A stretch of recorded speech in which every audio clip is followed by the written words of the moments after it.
Hello and welcome back to Seaside Garage. Finally, it broke down again. It's actually, I have been driving this for 20 days without any issues, which maybe it doesn't sound very impressive, but considering that the first 4 driving days gave me around 6 breakdowns, I'm very happy about that. But yesterday I drove it back home and it broke down. I got all the way home, so I'm not gonna call it a complete breakdown because it did get me to the destination, but it's not gonna get me anywhere else before I fix it. It's not a major breakdown, but it's a bit surprising. In one of the previous videos, I asked if you could guess what the next breakdown is, and no one guessed this one. And I'm also very surprised because driving home yesterday, it's around 20 kilometers from my home, the battery light kicked in. And before that, I actually heard a squealing belt, and I thought it would be all right. It was very late. It was minus, I think, 10 degrees. I really didn't want to go out and look and try to fix it. I should have done, but I just thought I'm gonna drive it home. And then after a while, the battery light came on and I knew straight away that the alternator belt had snapped. Luckily for me, it's not the water pump, because the water pump got 2 belts from the camshaft that then drives the alternator. So I did have cooling, I just didn't have any charging. So I just crossed my fingers that I could get all the way home with the power on the battery. It was late night, it was completely pitch black, so of course I needed the light. I did shut the heater off to not draw too much of the power, so it was pretty cold inside, but it got me home. And it even started up this morning so I could drive it in here. So impressive, but I need to fix it, of course. As you can see, it's missing a belt right there. It's also missing a belt over here, but I know about that. That's the air condition that I currently haven't fitted because I'm not using it anyway. But this one is supposed to be there. The belt is also completely gone. And the problem with that is I cannot really remember the size, but I can find that on the internet. But I have a couple of belts lying around. I hope one of them will fit. If not, I will have to wait until the morning and get the correct one. I did change these 2, but I'm unsure if I actually changed the generator, and that could be because I don't have a belt that fits it. Otherwise, it's a weird thing that the belt snaps like that. Of course, a stone could have jumped in there or something like that, but it was squealing before it happened. Maybe the tension was just way too high, because if it's too low, I wouldn't understand why it would snap. Anyway, let's try to fix it. And to be honest, fixing a fan belt is something you could do at the side of the road normally, but on a CX, not so much, because we cannot get to this without removing these belts and removing this, and yeah, there's a lot of stuff that needs to be done. But let's get to work and let's cross our fingers that I have something that fits. And actually I feel very lucky today, because yesterday I went to Bilklubben podcast, the Danish car podcast that I fix up the XM together with. They held a live show in Copenhagen yesterday night, and I of course wanted to attend that show. I would also like to arrive in one of my cars, and I was tempted to take this one. It is, I think, 160 kilometers or something like that, across a big bridge, and it's a long drive, and it's very cold weather at the moment, and this one has been a little bit unreliable so far, so I was a bit unsure whether to take it or not. I went there together with a couple of friends. They also would like to arrive. So we took the decision not to drive this one because of the many breakdowns, which was a bit sad. So we had to drive a new car. It was only 12 years old, I think. A Renault Megane station car diesel. It did the job just perfectly. But I was missing the CX all the way. But I drove some of the way yesterday, around, I'd say 40 kilometers, where I met up with my friends, and the CX was just driving perfectly. And I felt so sad leaving it there. But then when we got home late at night, around midnight, I jumped into the CX. It just fired up straight away, which is impressive. It's minus 10 degrees. Then I drove it home and then this happened. So if we actually did drive this one, we would have been stranded. And according to my quick math, it would have been between the island of Fynen, where I live, and Zealand, on a small island, which is not a place you want to be stranded.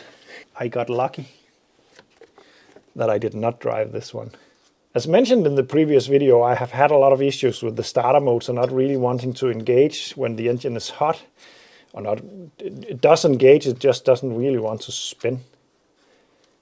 A very surprising thing has happened, that problem has went away pretty much. It's still turning the engine over slowly, but it's the same speed no matter if it's hot or cold, and it starts up every time. So even though I actually did take it apart and clean it up and all that, it seems to just have fixed itself afterwards just by using it. Which speaks a lot into my philosophy of car revival, because you don't have to change everything, and sometimes stuff needs to wake up. Very often things break down instead of waking up, but sometimes it just becomes better and better. That's often the case with the combustion engine itself, in my opinion, or experience actually. The compression gets better and everything starts to seal up a little better, and yeah, that's all nice. So as you can see, it is very complicated, this fan belt setup. I cannot get a new fan belt on because of these, and I cannot get these off because of this. So I'll have to take that off firstly, and then go from there.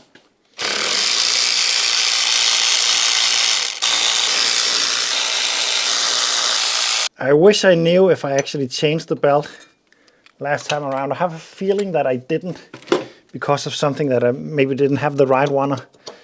Yeah, I just don't know why. But it's just so weird that it snaps if it's a new one, because it's a bit rusty down there, but nothing too bad, and it's not out of alignment in my eyes. And yeah, I just don't know. Now I need to loosen up the tension on these two belts so I can remove them. And if I were to change these, once again, they are already changed, but if I had to change them, I would have to take this entire wheel off to get to them, because you can't get them underneath down here. It's a bit weird in my opinion that they made it this complicated to change the fan belts. Now we can get this out of the way. Oh yeah, by the way, the idler on this one is really rough. And that could explain that why these belt maybe gets worn a little bit quicker than normally. But it's not them which are the problem. So according to the manual, I would need a belt with the size of 1/700, and I don't have that. I got one that is called 1/600 and one that is called 1/800. So maybe the assembly down there got enough adjustment for one of these to fit, and if not, then I will just have to wait until the morning to get a correct one. This looks to be too big, to be honest. Yeah, way too big. What about the other one? That looks very tiny. So this is most likely the reason why I never changed them, because I didn't have the correct ones. I did order them at one point, but apparently I got that wrong. I do have some adjustment down there, but how much is that going to help me? It's not going to work. I don't have the correct belt for this one, so I'll have to wait until the morning, where I hopefully will get the right one. So I won't be able to fix this tonight. But fitting it is just a reversal of what I just did. I want to do something else in this video though. And sorry, it is not going to be polishing the paintwork. And then the reason for that is pretty simple actually, because currently it's around -10 degrees. At days it gets a little bit warmer, maybe -5 degrees. This car needs a proper wash before I do any kind of polishing.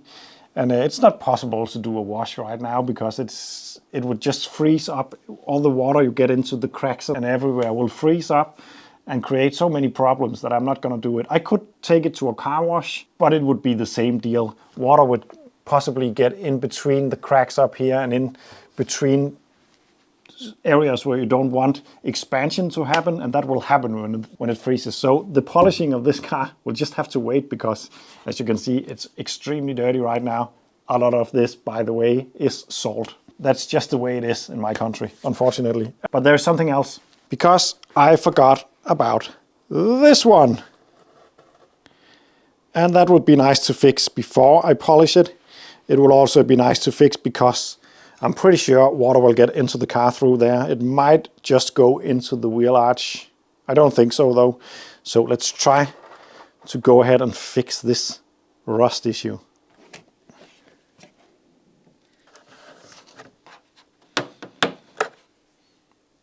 Just going to put this on to protect the glass, because the glass do not like grinders and welders like this. And then I'm going to start to clean this up.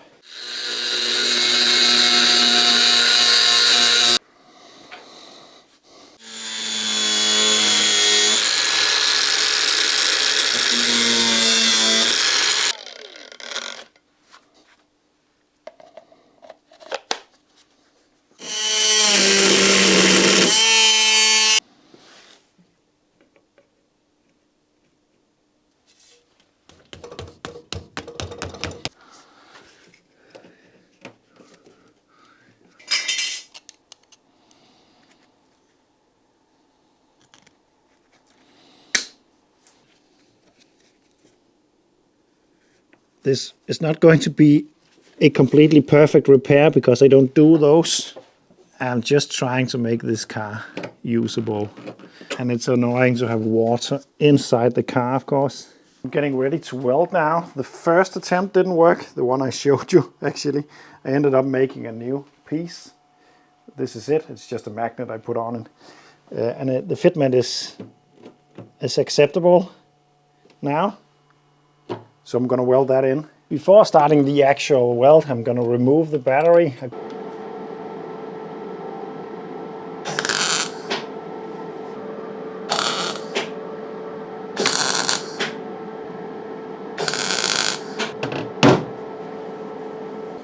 There we go.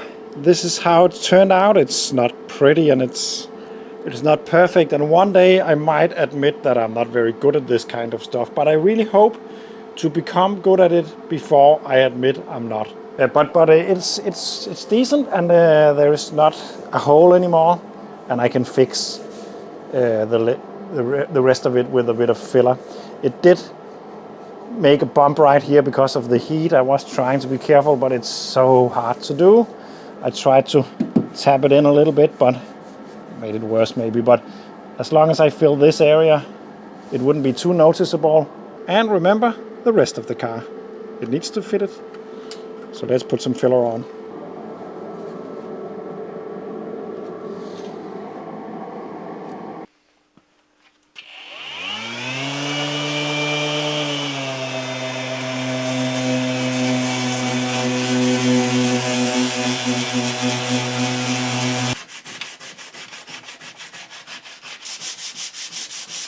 So this is the final result. And I'm happy with it. Of course it's not perfect, it's not supposed to be. It is Seaside Garage. But it is going to be just as good as everything else in this car, and that's good enough for me. I'm going to give it some primer and let it dry, and then give it a lick of paint like I did on the other side of the car. Some of you might remember there was a big gaping hole right there, and you can still see the paint line. When everything is polished, it won't be as visible as it is right now. So that will be okay, I think. But I'm going to do that. And then I will put in the fan belt tomorrow also. And then it might be a while before you will see this car again, because I am planning to start work on another car. I still need to polish this, but I will have to wait until the weather gets a little better so I can wash it proper and then do it, because otherwise I will just be massaging salt and dirt into the paint, and that doesn't make sense. So thank you for watching this video. As you can see, it is pretty cold inside the garage. Even though I have a heater up there, normally it's not a problem. The really low temperatures at the moment is feelable inside of here. I had to actually put a heat gun onto the repair to dry the filler. I have applied 2 layers of filler, and I had to put some heat on to actually make it cure so that I could sand it, because it is really cold. So I'm gonna wrap it up today and then go inside and heat up. I hope to not work on this for the next few weeks at least, because I am planning to start work on one of the other projects. And this should not need any work, but let's see what the future will bring. Thanks for watching, and see you in the next one.